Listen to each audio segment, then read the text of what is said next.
వేదికను అలంకరించిన పెద్దలకు, ఇక్కడ ఇచ్చేసినటువంటి తల్లిదండ్రులకు, స్కూల్ యొక్క అధ్యాపక బృందానికి, విద్యార్థులకు అందరికీ నమస్కారం. నేను కూడా మాస్టర్ గారి దగ్గర వాళ్ళు నేర్చుకున్నవాడిని. తర్వాత మా అబ్బాయి కూడా మాస్టర్ గారి దగ్గరే చదువుకున్నాడు. మా చిన్న కొడుకు ఇప్పుడు అమెరికాలో ఉన్నాడు. ఇటువంటి గురువుల దగ్గర మనం మోసపడి లక్షల రూపాయలు ఖర్చు పెట్టించి ఏదో స్కూల్కి పంపిస్తాం. అక్కడ వాళ్ళకి ఫీజుల మీద ఉన్న ధ్యాస, పిల్లల పట్ల బాధ్యత ఉండదు. ఇటువంటి గురువులు పేరెంటల్ కేరింగ్ అంటే తల్లిదండ్రులు పిల్లల పట్ల ఎంత శ్రద్ధగా ఉంటారో, తర్వాత ప్రతి పిల్లలు భవిష్యత్తుకి వాళ్ళు బాధ్యత తీసుకుంటూ శ్రద్ధగా పిల్లలకు అలవరిస్తూ ఉండే ఇటువంటి గురువు దగ్గర చదువుకోవడం కూడా ఒక అదృష్టం అని నేను భావిస్తా ఉన్నా.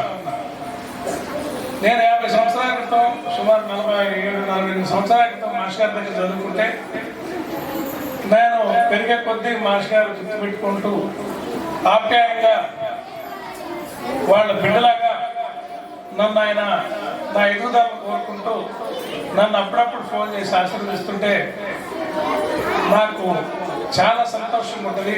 నేను ఆయనకు రుణపడుతున్నాననే భావన నాకు కలుగుతుంది. అది కాన్వెంట్లో సహజంగా దొరకని ఈ ప్రేమ ఇటువంటి గురుకులాల్లో మాత్రమే, అంటే గురుకులం కన్నా శిష్యులు కాకపోయినా కూడా ఇటువంటి గురువుల దగ్గర నేర్చుకునే పాఠాలే గురుకులాల్లో నేర్చుకుంటారని నా భావన. పిల్లలందరూ పద్యాలు ఈ వయసులో పద్యం చదివితే జీవితం అంతా గుర్తుంటుంది. మాస్టర్ గాయత్రి మంత్రం పిల్లల నాలుక మీద పోశారు. అది సరస్వతీదేవి మీ నాలుకల మీద నాట్యం ఆడుతున్నట్టుగా నేను భావిస్తా ఉన్నా. మీరందరూ చాలా గొప్పవాళ్ళు అవుతారని కూడా నేను ఈ సందర్భంగా భావిస్తున్నాను. తల్లి, నేను కూడా 45 సంవత్సరాల నాడు నేర్చుకున్న పద్యం ఒకటి పిలిపిస్తాను. ఇప్పటికే గుర్తుంది నాకు కూడా.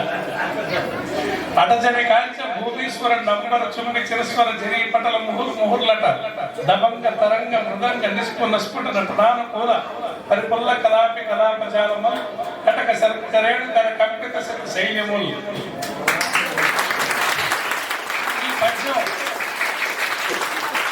ఈ పద్యం నేర్చుకునేటట్టు నాకు అర్థం తెలియదు. నా సీనియర్ స్టూడెంట్ నాకు ఛాలెంజ్ చేసి, నువ్వు ఈ పద్యం నేర్చుకుంటా ఉంటారా, నన్ను 2 రోజులు సమ్మర్ హాలిడేస్ లో ఈ పద్యం చెప్పించాడు.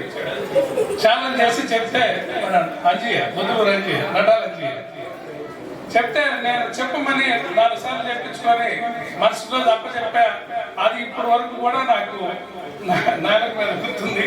మేము ఈ పద్యాలు అంటే చిన్నప్పుడు మనం నేర్చుకునే పద్యాలు అట్లా ఇంతింతాయి, వడ్డీలు ఇంతాయి, మరి దానింతాయి, నవోవేది పైన అల్లంతాయి.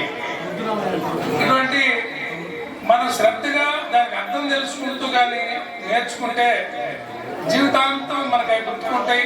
అవి మన ఎదుగుదలలో స్ఫూర్తిగా కూడా ఉంటాయి. మనం ఎట్ట మెసలాగా ఉంటాయి, మన జీవితంలో ఎట్ట ఎదగాల కూడా ఉంటాయని ఈ సందర్భంలో తెలియజేస్తూ, వెంకటేశ్వర మాస్టర్ గారు లాంటి ఉత్తమ ఉపాధ్యాయుల దగ్గర చదువుకుంటారు మీరందరూ ధన్యులని. తల్లిదండ్రులు కూడా మాస్టర్ లాంటి దగ్గర ప్రోత్సహించి మీ పిల్లల్ని నిర్భయంగా చేర్పించి చదివించుకొని